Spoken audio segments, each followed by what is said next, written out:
നമസ്കാരം. ഇൻഫിനിറ്റ് സ്റ്റോറീസിന്റെ പുതിയൊരു അധ്യായത്തിലേക്ക് എല്ലാവർക്കും സ്വാഗതം. നമ്മുടെ ജീവിതത്തിലേക്ക് സാക്ഷാൽ ശ്രീകൃഷ്ണ ഭഗവാൻ ഇറങ്ങി വരുന്ന, നമ്മളുടെ ഓരോരുത്തരുടെയും വീട്ടിലേക്ക് ഭഗവാൻ നമ്മളെ കാണാൻ എത്തുന്ന മറ്റൊരു വിഷുക്കാലം കൂടി കടന്നു വരികയാണ്. ഇനി വിഷുവിലേക്ക് ഒരു മാസത്തിൽ താഴെയാണ് ദിവസങ്ങളുള്ളത്. ഈ വർഷത്തെ വിഷു പിറക്കുന്നതിന് മുമ്പ്, വിഷുവിന് മുമ്പ് വീട്ടിൽ ശ്രീകൃഷ്ണ ചിത്രമോ ശ്രീകൃഷ്ണ വിഗ്രഹമോ ഉള്ള എല്ലാവരും ഞാൻ ഈ പറയുന്ന ഒരേ ഒരു കാര്യം വീട്ടിൽ ചെയ്യണേ. നിങ്ങളുടെ വീട്ടിലേക്കും ഭഗവാൻ ശ്രീകൃഷ്ണൻ നാരായണൻ വരും. നിങ്ങളുടെ തലയിൽ കൈവച്ച് അനുഗ്രഹിച്ച് ഭഗവാൻ സന്തോഷവാനായി മടങ്ങുന്നതായിരിക്കും. വീട്ടിൽ ശ്രീകൃഷ്ണ വിഗ്രഹമുള്ള എല്ലാവരും മറക്കാതെ ഞാൻ ഈ പറയുന്ന കാര്യം ചെയ്യണം. അതിൻ്റെ ഗുണം നിങ്ങൾക്ക് കിട്ടും. ഈ വർഷം മുഴുവൻ, വരുന്ന ഒരു വർഷക്കാലം മുഴുവൻ ഐശ്വര്യവും സമ്പൽ സമൃദ്ധിയും ഉയർച്ചയും സന്തോഷവും നിങ്ങളുടെ വീട്ടിൽ നിറയുന്നതായിരിക്കും. അപ്പോൾ ആ കാര്യങ്ങളെ പറ്റിയാണ് ഇന്ന് പറയാൻ പോകുന്നത്. തീർച്ചയായിട്ടും ഒരു വീടായി കഴിഞ്ഞാൽ നിർബന്ധമായിട്ടും വേണ്ടതാണ് സ്ഥിതിയുടെ അധിപനായ സാക്ഷാൽ നാരായണന്റെ ഒരു ചിത്രമോ ഒരു വിഗ്രഹമോ. അപ്പൊ വീട്ടിൽ ശ്രീകൃഷ്ണ ചിത്രമോ വിഗ്രഹമോ ഇല്ലാത്തവർ തീർച്ചയായിട്ടും ഈ വിഷുവിന് മുമ്പ് ഒരെണ്ണം വാങ്ങി വെക്കണം.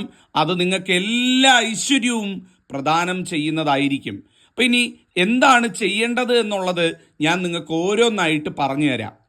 ഒന്നാമത്തെ കാര്യം എന്ന് പറയുന്നത്, വീട്ടിൽ ശ്രീകൃഷ്ണ ചിത്രമോ വിഗ്രഹമോ ഉള്ള എല്ലാവരും ഇപ്പൊ തന്നെ നിങ്ങളുടെ വീട്ടിലെ ആ വിഗ്രഹം ഒന്ന് പോയി നോക്കണം, അല്ലെങ്കിൽ ആ ചിത്രം ഒന്ന് എടുത്ത് നോക്കണം. എന്തിനാണ് നോക്കേണ്ടത്?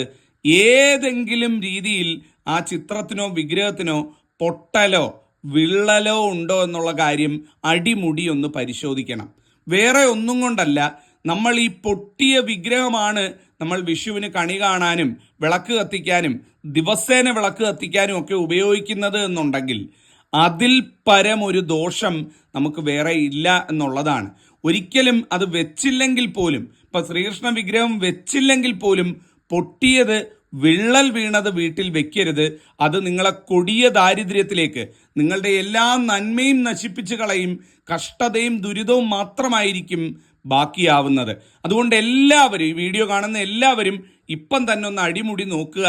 അതിലെന്തെങ്കിലും വിള്ളലോ പൊട്ടലോ വിഗ്രഹത്തിന് കേടുപാടോ ഉണ്ടോ എന്നുള്ളത് ഉറപ്പുവരുത്തുക. അങ്ങനെ ഉണ്ട് എന്നുണ്ടെങ്കിൽ അത് ഒന്നുകിൽ വീട്ടിൽ നിന്ന് മാറ്റുക, അല്ലെങ്കിൽ അത് കളഞ്ഞിട്ട് വേറെ ഇത് വാങ്ങിക്കൊണ്ട് വന്ന ഐശ്വര്യമായിട്ട് അത് മാറ്റിയിട്ട് അവിടെ വെക്കുക എന്നുള്ളതാണ്. ഇനി രണ്ടാമത്തെ കാര്യം എന്ന് പറയുന്നത്, ഈ വിഷു പിറക്കുന്നതിന് മുമ്പ് അമ്പലത്തിലോ മറ്റോ പോകുന്ന സമയത്ത് ഒരു മഞ്ഞ പട്ട് വാങ്ങിക്കൊണ്ട് വരിക. അമ്പല സ്റ്റാളിലൊക്കെ കിട്ടും, വളരെ തുച്ഛമായ പൈസയാവുള്ളൂ. ഒരു മഞ്ഞ പട്ട് വാങ്ങിക്കൊണ്ട് വന്ന് നിങ്ങളുടെ വീട്ടിലിരിക്കുന്ന ആ ശ്രീകൃഷ്ണ വിഗ്രഹം തുടച്ച് വൃത്തിയാക്കി നല്ല ഭംഗിയാക്കി, നേരത്തെ പറഞ്ഞ പോലെ വിള്ളലൊന്നും ഇല്ലെന്ന് ഉറപ്പ് വരുത്തി അതിനെ ചൂടിക്കുക. നിലവിൽ ചാർത്തിയിരിക്കുന്ന പട്ടുണ്ട് എന്നുണ്ടെങ്കിൽ ആ പട്ടൊക്കെ എടുത്ത് മാറ്റുക. പുതിയൊരു പട്ട് കൊണ്ടുവന്ന് ഈ വിഷുവിനെ വരവേൽക്കാനായിട്ട് ഭഗവാന് ഒരു വിഷു കോടിയായിട്ട് ഉടുപ്പിക്കുക എന്നുള്ളതാണ് ഏറ്റവും പ്രധാനപ്പെട്ട കാര്യം. അങ്ങനെ കൊണ്ടുവന്ന് ഉടുപ്പിച്ച് അത് നിർത്തിക്കൊണ്ട് അതിൻ്റെ മുന്നിലാണ് നിങ്ങൾ ഈ വർഷം വിഷുവിനെ വരവേറ്റ് വിളക്ക് കത്തിക്കുന്നത് എന്നുണ്ടെങ്കിൽ ആ വീട്ടിൽ സകല ധനവും വരുന്ന ഒരു വർഷമായി ഈ വർഷം മാറും. പണത്തിന് മുട്ടുണ്ടാവില്ല. സാമ്പത്തിക ഉയർച്ച അച്ചിട്ടായിട്ടുള്ള കാര്യമായിരിക്കും എന്നുള്ളതാണ്. അപ്പം എല്ലാവരും മറന്നു പോകരുത്, ഒരു മഞ്ഞ പട്ട് വാങ്ങിക്കൊണ്ടുവന്ന് ഭഗവാന്റെ വിഗ്രഹത്തിൽ ചൂടിക്കുക. ഇനി ഈ പറയുന്ന ശ്രീകൃഷ്ണ വിഗ്രഹമില്ല, ശ്രീകൃഷ്ണ ചിത്രമാണ് വീട്ടിലിരിക്കുന്നത് എന്നുണ്ടെങ്കിൽ ഒരു പട്ട് വാങ്ങിക്കൊണ്ടുവന്ന് ഭഗവാന്റെ ആ ചിത്രത്തിന് മുന്നിൽ ഒന്ന് മടക്കി ഒന്ന് വിരിച്ച് അവിടെ വെക്കുക എന്നുള്ളതാണ്. ഭഗവാന്റെ മുന്നിൽ സമർപ്പിക്കുന്ന രീതിയിൽ മടക്കി വിരിച്ച് ആ ചിത്രത്തിന് മുന്നിൽ വെക്കുക. അതിൻ്റെ മുന്നിൽ വിളക്ക് കത്തിക്കുക എന്നുള്ളതാണ്. ഇത് വിഷുവിന് മുമ്പ് ചെയ്യണം കേട്ടോ. അപ്പം പൊടി പിടിച്ചിരിക്കുന്ന തുണിയും വിഗ്രഹവും ഒക്കെ തുടച്ച് വൃത്തിയാക്കി, പഴയ ഈ പട്ടൊക്കെ ഉടുത്തിട്ടുണ്ടെങ്കിൽ അതൊക്കെ ഒന്ന് എടുത്ത് മാറ്റി, പഴയ കാര്യങ്ങളൊക്കെ ഇരിപ്പുണ്ടെങ്കിൽ അതെല്ലാം പൊടിയൊക്കെ ഒന്ന് തുടച്ച് വൃത്തിയാക്കിയിട്ട് മനോഹരമായിട്ട് പോയി ഒരു പട്ട് വാങ്ങിക്കൊണ്ട് വന്ന് ഈ വിഷുവിന് മുമ്പായിട്ട്, വിഷുവിൻ്റെ ഒരാഴ്ച മുമ്പായാലും മതി, കൊണ്ടുവന്ന് ഭഗവാനെ ചാർത്തി മനോഹരമായിട്ട് നിർത്തി വേണം വിളക്ക് കത്തിക്കാൻ എന്ന് പറയുന്നത്. ഇതാണ് രണ്ടാമത്തെ കാര്യം. ഇനി മൂന്നാമത്തെ കാര്യം എന്ന് പറയുന്നത്, എല്ലാവരോടും പറയുകയാണ്, നിങ്ങളുടെ വീട്ടിലെ ശ്രീകൃഷ്ണ വിഗ്രഹം, നിങ്ങൾ ലോകത്തിൻ്റെ ഏത് കോണിൽ വേണമെങ്കിലും ആയിക്കൊള്ളട്ടെ, നിങ്ങളുടെ വീട്ടിലെ ശ്രീകൃഷ്ണ വിഗ്രഹം വെച്ചിരിക്കുന്നത് എങ്ങോട്ട് മുഖം തിരിച്ചാണ് എന്നുള്ളത് എല്ലാവരും നോക്കുക. ദോഷസ്ഥാനങ്ങളിലേക്ക് ശ്രീകൃഷ്ണ വിഗ്രഹമോ ചിത്രമോ മുഖം തിരിച്ച് വെക്കരുത് കേട്ടോ. എന്താണ് ദോഷസ്ഥാനം എന്ന് പറയുന്നത്? ഒരിക്കലും പടിഞ്ഞാറോട്ടും തെക്കോട്ടും മുഖം തിരിച്ച് ശ്രീകൃഷ്ണ വിഗ്രഹമോ ചിത്രമോ വെക്കാൻ പാടില്ല എന്നുള്ളതാണ്. ഒന്നുകിൽ കിഴക്കോട്ട് അല്ലെങ്കിൽ വടക്കോട്ട് മുഖം തിരിഞ്ഞു വേണം ഭഗവാന്റെ ചിത്രവിഗ്രഹങ്ങൾ വെക്കാൻ എന്ന് പറയുന്നത്. അപ്പം എല്ലാവരും നോക്കുക, നിങ്ങളുടെ വീട്ടിൽ ഒന്നുകിൽ കിഴക്കോട്ട് മുഖം തിരിഞ്ഞായിരിക്കണം, അല്ലെങ്കിൽ വടക്കോട്ട് മുഖം തിരിഞ്ഞായിരിക്കണം. അത് ലോകത്തിൻ്റെ ഏത് കോണിലായാലും കിഴക്ക് അല്ലെങ്കിൽ വടക്കായിരിക്കണം ഭഗവാന്റെ മുഖം ദർശനമായിട്ട് ഭഗവാൻ നിൽക്കേണ്ടത്, ആ വിഗ്രഹം വെക്കേണ്ടത് എന്ന് പറയുന്നത്. അറിഞ്ഞിരുന്നുകൊണ്ട് ആരും ദോഷം വിളിച്ച് വരുത്തരുത്. ആരെങ്കിലും തെറ്റിച്ച് വെച്ചിട്ടുണ്ട് എന്നുണ്ടെങ്കിൽ ഈ വിഷുവിന് നമ്മൾ കണി കണ്ട് തൊഴുന്നതിന് മുമ്പായിട്ട് അത് മാറ്റി വിളക്ക് തെളിയിക്കണം എന്നുള്ളതാണ്. ഇതാണ് മൂന്നാമത്തെ കാര്യം. ഇനി നാലാമത്തെ കാര്യം എന്ന് പറയുന്നത്, ഇത് വെക്കാൻ സ്ഥാനമാണ്. പൂജാമുറിയിൽ വെക്കുന്നത് ഏറ്റവും നല്ലതാണ്. പൂജാമുറി വടക്ക് കിഴക്കേ മൂലയ്ക്കുള്ളവരാരെങ്കിലും ഉണ്ടോ? അതായത് വീടിൻ്റെ വടക്ക് കിഴക്കേ മൂലയ്ക്ക് പൂജാമുറി ഉള്ളവരുണ്ട് എന്നുണ്ടെങ്കിൽ അവിടെ ശ്രീകൃഷ്ണ വിഗ്രഹം വെച്ച് കഴിഞ്ഞാൽ അതിനേക്കാൾ വലിയൊരു ഐശ്വര്യം വേറെ വരാനില്ല. എല്ലാവർക്കും ഈ ഭാഗ്യം കിട്ടണമെന്നില്ല. നമ്മുടെ ഈ വീഡിയോ കാണുന്ന നിങ്ങൾക്ക് ആർക്കെങ്കിലും അങ്ങനെ ഉണ്ടോ? വീടിൻ്റെ വടക്ക് കിഴക്കേ മൂലയ്ക്ക് പൂജാമുറിയുള്ള ആരെങ്കിലും ഉണ്ടോ? ഉണ്ടെങ്കിൽ ഒന്ന് പറയണേ. അവരെ അറിയാൻ കഴിയുന്നത് തന്നെ മഹാഭാഗ്യമാണ്.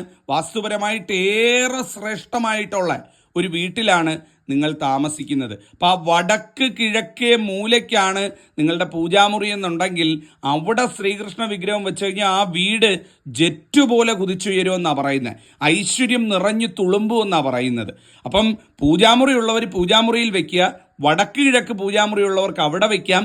അതല്ല എന്നുണ്ടെങ്കിൽ വീടിൻ്റെ ഹാളിൽ കിഴക്കോട്ടോ വടക്കോട്ടോ മുഖദർശനമായിട്ട് വീടിൻ്റെ ഹാളിൽ വെക്കുന്നതിലും തെറ്റില്ല എന്നുള്ളതാണ്. എന്നാൽ ബെഡ്റൂം ഭാഗങ്ങളിൽ, കിച്ചൺ ഭാഗങ്ങളിലൊന്നും കൊണ്ടുപോയി ശ്രീകൃഷ്ണ ചിത്രമോ വിഗ്രഹമോ വെക്കരുത്. അത് ദോഷമായിട്ടുള്ള കാര്യമാണ്. പ്രത്യേകം ശ്രദ്ധിക്കണം. ചിലർക്കൊക്കെ ഭഗവാനോടുള്ള ഒരു ഇഷ്ടം കൂടിയിട്ട് ബെഡ്റൂമിലൊക്കെ കൊണ്ടുപോയി ഭഗവാന്റെ ചിത്രം വിഗ്രഹമൊക്കെ വെക്കും. കണി കണ്ട് ഉണരാനാണ്, എല്ലാ ദിവസവും രാവിലെ കാണാനാണ് എന്നൊക്കെ പറഞ്ഞിട്ട്. പക്ഷേ അത് അതീവ ദോഷകരമാണ്. നമ്മൾ നല്ലതെന്ന് കരുതി, മനസ്സിന് നല്ലതെന്ന് കരുതി ചെയ്യും. പക്ഷേ അത് കർമ്മപരമായിട്ട് വരുമ്പോൾ അത് ദോഷഫലമാണ് കൊണ്ടുവരുന്നത്. ഒരു കാരണവശാലും ബെഡ്റൂം, കിച്ചൺ പോലെയുള്ള ഭാഗങ്ങളിൽ ഈ ശ്രീകൃഷ്ണ വിഗ്രഹമോ ചിത്രമോ വെക്കാൻ പാടില്ല എന്നുള്ളത് കൂടി മനസ്സിലാക്കുക. അപ്പോൾ പൂജാമുറിയിൽ വെക്കുക, ഹാളിൽ വെക്കുക, വടക്ക് കിഴക്ക് വശം വെക്കുക, ഇതൊക്കെ ഏറ്റവും ഗംഭീരമാണ്. അടുത്തത് എന്ന് പറയുന്നത്, ഈ ശ്രീകൃഷ്ണ വിഗ്രഹം നിങ്ങളുടെ വീട്ടിൽ വെച്ചിരിക്കുന്നത് ഒരു സ്റ്റാൻഡിലോ ഒരു പീഠത്തിലോ ആയിരിക്കണം എന്നുള്ളത് ഏറ്റവും പ്രധാനമാണ്. പല വീടുകളിലും ഈ വിഷുക്കണിയൊക്കെ ഒരുക്കുന്ന സമയത്ത് ഭഗവാന്റെ വിഗ്രഹം വെറും നിലത്ത് വെച്ചിരിക്കുന്നത് കാണാറുണ്ട്. ഒരിക്കലും ചെയ്യരുത് കേട്ടോ. അതിൽ പര ഒരു ദോഷം വേറെ വരാനില്ല എന്നുള്ളതാണ്. ഭഗവാന്റെ എപ്പോഴും ചിത്രമായാലും വിഗ്രഹമായാലും വെക്കുമ്പം ഒരു പീഠമിട്ടോ ഒരു സ്റ്റാൻഡ് ഇട്ടോ, ഇനി അതൊന്നുമില്ലെങ്കിൽ ഒരു പട്ട് വിരിച്ചോ അല്ലെ ഒരു തുണിയോ പായോ വിരിച്ചോ അതിൻ്റെ മുകളിൽ വേണം ഭഗവാന്റെ ചിത്രമോ വിഗ്രഹമോ വെക്കാൻ എന്ന് പറയുന്നത്. ആരെങ്കിലും വെറും നിലത്ത് ഇത്തരത്തിൽ വെച്ചിട്ടുണ്ട് എന്നുണ്ടെങ്കിൽ ഇന്ന് തന്നെ അത് മാറ്റുക. ദോഷമാണ് നിങ്ങൾ ചെയ്തുകൊണ്ടിരിക്കുന്നത്. അതിൽ പര ഒരു ദോഷം വേറെ വരാനില്ല എന്നുള്ളതാണ്. അപ്പോൾ ആ ഒരു കാര്യവും കൂടെ എല്ലാവരും ശ്രദ്ധിക്കുക. അതുപോലെ ഈ ശ്രീകൃഷ്ണ വിഗ്രഹം ചിത്രം വെക്കുന്ന സമയത്ത് പലരും വെക്കുന്നത് ഞാൻ കണ്ടിട്ടുണ്ട്, തലയ്ക്ക് മുകളിലായിട്ട്, മോളിൽ വെച്ചിട്ട് മുകളിലായിരിക്കും വിളക്കൊക്കെ കത്തിക്കുന്നത്. അങ്ങനെ ചെയ്യാൻ പാടില്ലെന്നാണ് പറയുന്നത്. ഒരിക്കലും തലയ്ക്ക് മുകളിലായിട്ട്, തലയുടെ മുകളിലുള്ള ഉയരത്തിൽ ഭഗവാന്റെ വിഗ്രഹമോ ചിത്രമോ വെക്കാൻ പാടില്ല എന്നുള്ളതാണ്. നമ്മളുടെ മുഖ ഷേപ്പിന് അല്ലെങ്കിൽ മുഖത്തിൻ്റെ നേരെ ലെവലിൽ വേണം ഒന്നുകിൽ വെക്കാൻ, അല്ലെങ്കിൽ കുറച്ച് താഴോട്ടായാലും കുഴപ്പമില്ല, അങ്ങനെ വേണം വെക്കാനായിട്ട്. താഴോട്ടിരിക്കുന്നതിൽ തെറ്റില്ല. പക്ഷേ ഒരിക്കലും നമ്മളിങ്ങനെ മുകളിലേക്ക് നോക്കി ഭഗവാനെ തൊഴുന്ന രീതിയിൽ, എത്താത്ത രീതിയിൽ കൊണ്ടുപോയി വിഗ്രഹമോ ചിത്രമോ വെക്കുന്നത് പാടില്ല എന്നുള്ളത് കൂടി മനസ്സിലാക്കുക. അതുപോലെ ഈ വിഷുവിനെ വരവേൽക്കാൻ ഒരുങ്ങുന്ന ഈ സമയത്ത് ഞാൻ ഈ പറയുന്ന വസ്തുക്കൾ നിങ്ങൾ വാങ്ങി ഭഗവാന്റെ ഈ ചിത്രത്തിൻ്റെ അല്ലെങ്കിൽ വിഗ്രഹത്തിൻ്റെ മുന്നിൽ വെക്കണം കേട്ടോ. ഒരു ചെറിയൊരു പാത്രമോ ചെറിയൊരു കുഞ്ഞുരുളിയോ ഒക്കെ വെച്ചിട്ട് അതിൽ മഞ്ഞപ്പട്ട്, കുന്നിക്കുരു, മഞ്ചാടി, പുല്ലാങ്കുഴൽ, മയിൽപ്പീലി ഇതെല്ലാം കൂടി ഇങ്ങനെ അലങ്കരിച്ച് ഭംഗിയായിട്ട് ഭഗവാന്റെ മുന്നിൽ വെക്കുക. ഇത് വിഷുക്കണി ഒരുക്കുന്നതല്ല കേട്ടോ പറയുന്നത്, നിത്യേന നിങ്ങൾക്ക് വെക്കാവുന്ന കാര്യമാണ്. അല്ലെങ്കിൽ തനിയെ ആയാലും വെക്കാം. ഒരു ചെറിയ പാത്രത്തിൽ കുന്നിക്കുരു, ഒരു ചെറിയ പാത്രത്തിൽ മഞ്ചാടി, ഒരു പുല്ലാങ്കുഴൽ വാങ്ങി വെക്കുക. ഓടക്കുഴലുണ്ടല്ലോ, ഒരു പുല്ലാങ്കുഴൽ വാങ്ങി വെക്കുക. ഒരു മയിൽപ്പീലി, 1, 2, 3 മയിൽപ്പീലി കൊണ്ടുവന്ന് ഭഗവാന്റെ പുറകിലായിട്ട് ഇങ്ങനെ ചാർത്തി വെക്കുക. ഒരു മഞ്ഞപ്പട്ട് ഭഗവാനെ ചുറ്റിക്കുക. ഇങ്ങനെ ആയാലും മതി. അതല്ലെങ്കിൽ വലിയൊരു പാത്രത്തിൽ നേരത്തെ പറഞ്ഞ പോലെ ഇതെല്ലാം നിറച്ച് അത് ഭഗവാന്റെ മുന്നിൽ നിത്യേന വെച്ചേക്കുക. നിത്യേന വെക്കുക എന്ന് പറഞ്ഞാൽ എല്ലാ ദിവസവും വിളക്ക് കത്തിക്കുമ്പോൾ അതിൻ്റെ മുന്നിൽ വിളക്ക് കത്തിക്കുക. ആ രീതിയിൽ കൂടി വീട്ടിൽ ശ്രീകൃഷ്ണ ചിത്രമോ വിഗ്രഹമോ ഉള്ളവർ ഈ ഒരു വിഷുവിന് ഒരുങ്ങണം കേട്ടോ. ഇത് ചെയ്തു കഴിഞ്ഞാൽ ഭഗവാൻ അവിടെ വരുമെന്നാണ് പറയുന്നത്. ഈ പറയുന്നത് ഭഗവാനെ ആകർഷിക്കുന്ന, ഭഗവാന്റെ ഇഷ്ടം ജനിപ്പിക്കുന്ന കാര്യങ്ങളാണ് ഞാൻ ഈ പറഞ്ഞത്. ഈ വസ്തുക്കൾ വെച്ച് കഴിഞ്ഞാൽ ഭഗവാൻ അവിടെ ഓടിയെത്തുമെന്നാണ് പറയുന്നത്. ഭഗവാൻ ഏറ്റവും പ്രിയപ്പെട്ട ഇടമായിരിക്കും അത്. അപ്പോൾ ആ പൂജാമുറിയിലേക്ക്, ആ വീട്ടിലേക്ക് ഭഗവാൻ ഓടി വരും, നിങ്ങളെ അനുഗ്രഹിക്കും എന്നുള്ളതാണ്. അതുപോലെ തന്നെ ഈ വിഷു അടുപ്പിച്ചുള്ള ദിവസങ്ങളിൽ ഞാൻ പറയുന്നത്, ഇനി വരാൻ പോകുന്ന ഏകദേശം ഒരു 10-20 ദിവസം ഉണ്ടല്ലോ, നിങ്ങൾ പറ്റുമെങ്കിൽ നിലവിളക്ക് തെളിയിക്കുന്ന സമയത്ത് ഒരു തുളസിക്കതിര് ഇറുത്തുകൊണ്ട് വന്ന് ഭഗവാന്റെ ആ വിഗ്രഹം തുടച്ച് മഞ്ഞപ്പട്ടൊക്കെ ചാർത്തി വെച്ചിരിക്കുന്നില്ലേ, അതിൻ്റെ പാദത്തിൽ സമർപ്പിക്കുക. ഇങ്ങനെ സമർപ്പിച്ച് പോവുക. അപ്പോൾ വിഷു ദിവസം വിളക്ക് കത്തിച്ച് പ്രാർത്ഥിക്കുന്ന സമയത്ത് ആ ചൈതന്യം അതിൻ്റെ മൂർധന്യാവസ്ഥയിലാവുകയും ഭഗവാന്റെ ഒരു സാന്നിധ്യം അവിടെ ഉണ്ടാവുകയും ആ അനുഗ്രഹം കിട്ടുകയും ചെയ്യുന്നതാണ്. ഭഗവാന്റെ പാദത്തിൽ തൊടാൻ വരം ലഭിച്ച സസ്യമാണ് തുളസി എന്ന് പറയുന്നത്. അപ്പോൾ ആ തുളസി കതിര് കൊണ്ടുവന്ന് ഭഗവാന്റെ പാദത്തിൽ വെക്കുക എന്ന് പറഞ്ഞാൽ ഭഗവാൻ ഏറ്റവും സന്തോഷവാനാണ്. തുളസീദേവി സന്തുഷ്ടയാണ്. തുളസീദേവി എന്ന് പറഞ്ഞാൽ മഹാലക്ഷ്മിയുടെ അവതാരമാണ്. അപ്പം മഹാലക്ഷ്മി സന്തുഷ്ടയാകും, അനുഗ്രഹിച്ച് മടങ്ങും എന്നുള്ളതാണ്. അപ്പം ഈ ഒരു കാര്യം എല്ലാവരും മറക്കാതെ ചെയ്യണം കേട്ടോ. അപ്പൊ ഇത്രയും കാര്യങ്ങൾ പറയാൻ വേണ്ടിയിട്ടാണ് ഇന്ന് വന്നത്. എന്തെങ്കിലും സംശയങ്ങൾ ഉണ്ടെങ്കിൽ ചോദിക്കാം. ജഗദീശ്വരനെ അനുഗ്രഹിക്കട്ടെ. നന്ദി, നമസ്കാരം.